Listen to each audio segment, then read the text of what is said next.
Hi friends, welcome to my channel soul journey and healing techniques में। आज के जो वीडियो है इसमें हम मिररिंग के बारे में जानेंगे फ्रेंड्स। हमारी ट्विन फ्लेम हमें मिरर करता है, किस तरह से, कैसे मिरर करता है, वो होगा आज का वीडियो का topic. Our twin flame is someone you share the same soul with. Same soul होने के वजह से हमारे जो डीप फीलिंग्स है, हमारे जो इमोशंस हैं, वो एक दूसरे को समझ में आते हैं। दोनों को भी सोल लेवल में पता चलता है कि दोनों का इमोशंस किस लेवल में है, क्या सोच रहे हैं और क्या उनके दिल में चल रहे हैं। Emotions run deep with in them. Twin flames reflect each other's deepest selves, strengths and flaws. Bubble face में बहुत प्यारा, बहुत अच्छे दिन देखने को मिलता है friends. Bubble face twin flame के लाइफ में बहुत प्यारा, बहुत अच्छा दिन है, जहाँ पर वो दुनिया का मतलब इस जन्म का समझ लो सब सुख उन्होंने देख लिया। इस तरह का शांति, सुख उन्हें देखने को मिलता है बबल फेस में। लेकिन बबल फेस के बाद ही सेपरेशन तो होता ही है। तो ये सेपरेशन का कारण ये मिररिंग ही होता है फ्रेंड्स। ये मिररिंग इतना चैलेंजिंग होता है कि कभी कभी ये टॉक्सिक लेवल में बदल जाते हैं। हमारे ट्विन फ्लेम से है ना फ्रेंड्स, हम दिल खोल के बात करते थे बबल फेस में। लेकिन जब आगे बढ़ता है, जब बबल फेस जब प्यार बढ़ता है, तो तब वो रनर चेसर डायनामिक में चले जाते हैं। क्यों चले जाते हैं? क्योंकि यहाँ पर बहुत मिररिंग होता है। हमारे जो ट्विन फ्लेम है ना, वो हमें इतना चैलेंजिंग रास्ते पे लाकर खड़े कर देते हैं। It can be so toxic that, क्यों टॉक्सिक लगता है? क्योंकि हमारे जो ट्विन फ्लेम है, हमारे जैसे कि मैंने कहा पॉजिटिव एंड नेगेटिव ट्रेट्स दोनों वो उसको पता चलता है। तो वो अपने हमारे जो अंदर के शैडो एस्पेक्ट है, इस शैडो एस्पेक्ट को वो ट्रिगर करता है। हम अननोइंगली, हमें पता होता है कि हमारे अंदर का जो नेगेटिविटीज़ है, वो जो हमें पता नहीं होता वो भी उससे पता चल जाता है। ये हमारे लिए एकदम अनबेरेबल होता है कि कोई हमें इतना समझता है कि हमारे डीप इनसाइड का हमारे जो प्रॉब्लम्स है वो एक एक करके हमें बताने लग जाता है, या वो ट्रिगर करते रहते हैं। एक तो वो किसी भी तरह से हो सकता है, चुप रहकर भी हो सकता है, कभी बोल कर भी हो सकता है, या वो करके खुद करके बताता है। किसी भी तरह से वो ऐसा कुछ करते हैं कि हमें हमारे सोल की आवाज़ सुनने लगते हैं। हमें मजबूर कर देता है कि हम अपने आप को जानने लगते हैं। Deep inside we come to know our self.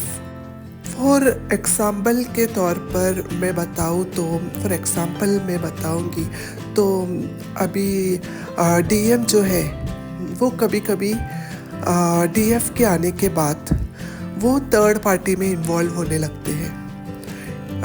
वो थर्ड पार्टी से ज़्यादा जुड़ने लगता है। थर्ड पार्टी यानी उनके वाइफ हो सकता है, उनके गर्लफ्रेंड हो सकता है, या उनके जॉब हो सकता है, या उनके पेरेंट्स भी हो सकते हैं। तो थर्ड पार्टी से इतना अटैच्ड होने लगते हैं, जो कि पहले नहीं था।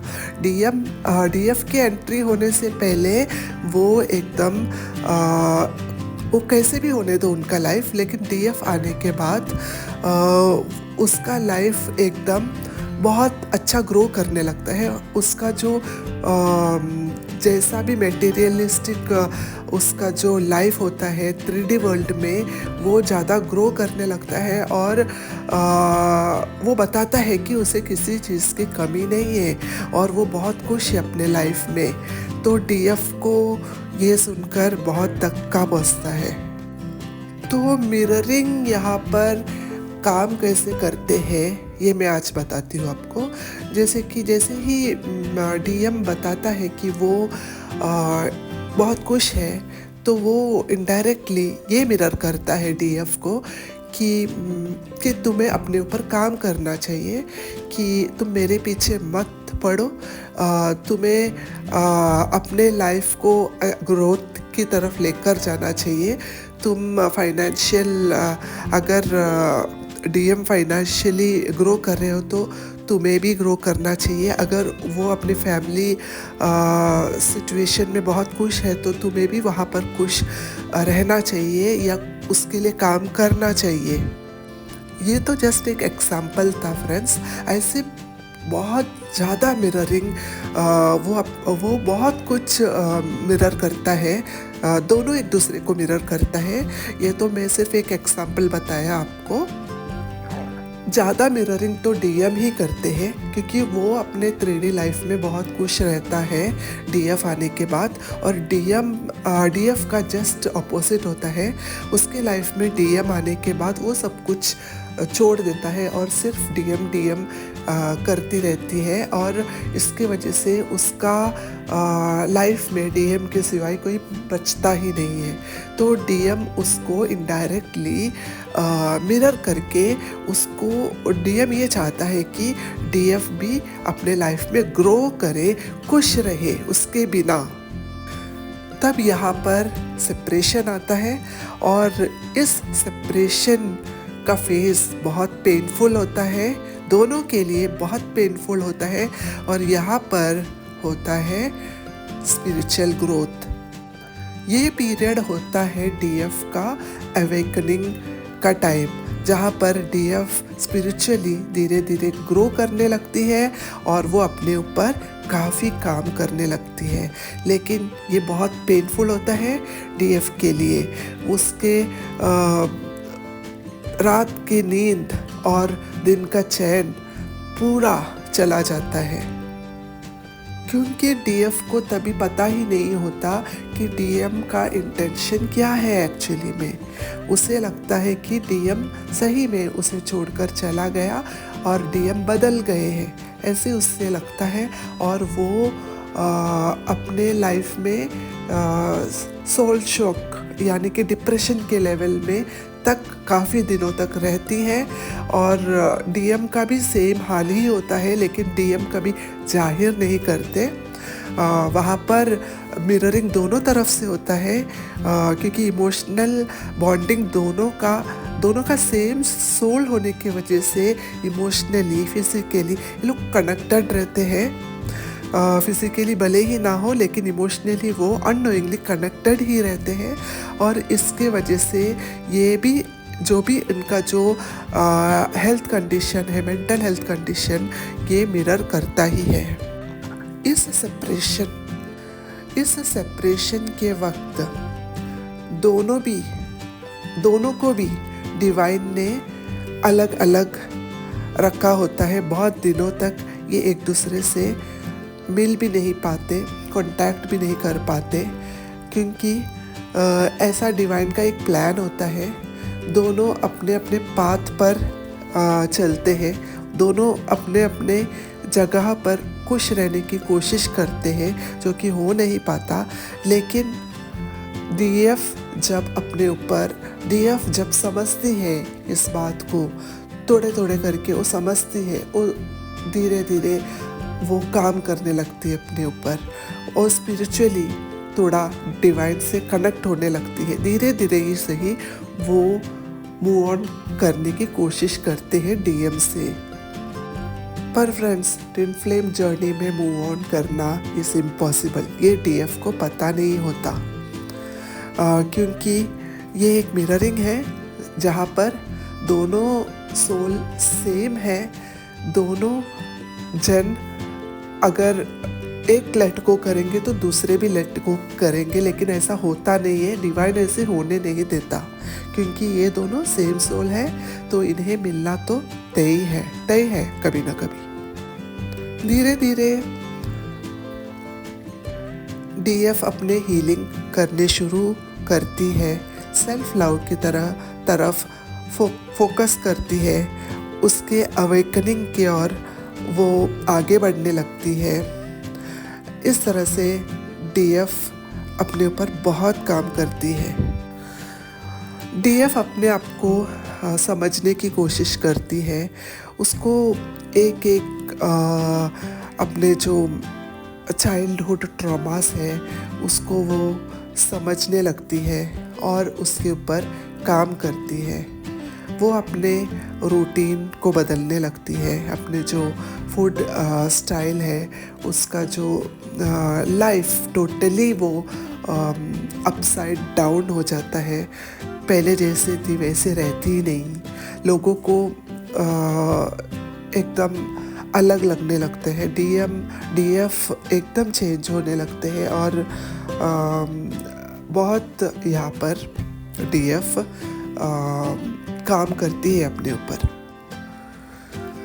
काम तो वो करती है, लेकिन डीएम उसके दिमाग से जाता ही नहीं, हमेशा उसके दिमाग में डीएम रहता ही है। वो बोलने की बहुत कोशिश करती है, वो नफ़रत करने की भी कोशिश करती है, उसे दुख भी होता है, वो रोती भी है, गुस्सा भी आता है। सब काइंड ऑफ इमोशंस इस सेपरेशन के वक्त उसके लिए आता ही है, लेकिन हो नहीं पाता। उसको उसके अंदर सिर्फ डीएम के लिए प्यार ही प्यार होता है, और वो कितना भी कोशिश कर लो, वो बिज़ी रहने की कोशिश करती है, वो अपने फ्रेंड्स के साथ कनेक्ट करने की कोशिश करती है, घर में बिज़ी होने की कोशिश करती है, बहुत कुछ करके देख लेती है, लेकिन उसके दिमाग से डीएम नहीं जाता। बहुत महीने ऐसे ही चलता है फ्रेंड्स, उसको हील करने में ही बहुत वक्त निकल जाते हैं, लेकिन जब वो अपने ऊपर काम करती है, धीरे धीरे ही सही, प्यार उसके अंदर कभी कम नहीं होता डीएम के लिए, लेकिन वो एक बाउंड्री सेट कर पाती है डीएम से, और दोनों भी अपने आप को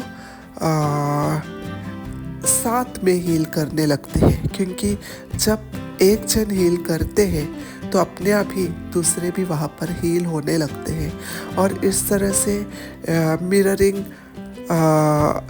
के बीच में कभी कभी एक छोटा सा रीयूनियन होता भी है, जब वो मिलते हैं, बात करते हैं, लेकिन इस वक्त फिर से मिररिंग होता है और फिर सेपरेशन होता है।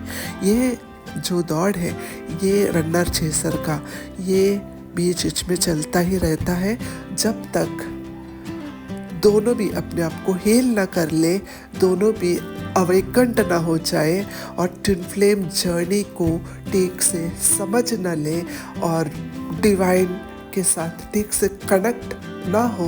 ये रनर चेसर का दौड़ चलते ही रहते हैं, और जब वो डिवाइन से कनेक्शन फील करते हैं, उनका जो ट्रॉमास है वो एक 80% तक जब हील कर पाते हैं, तब वो नॉर्मली एक दूसरे के साथ रहते हैं फ्रेंड्स।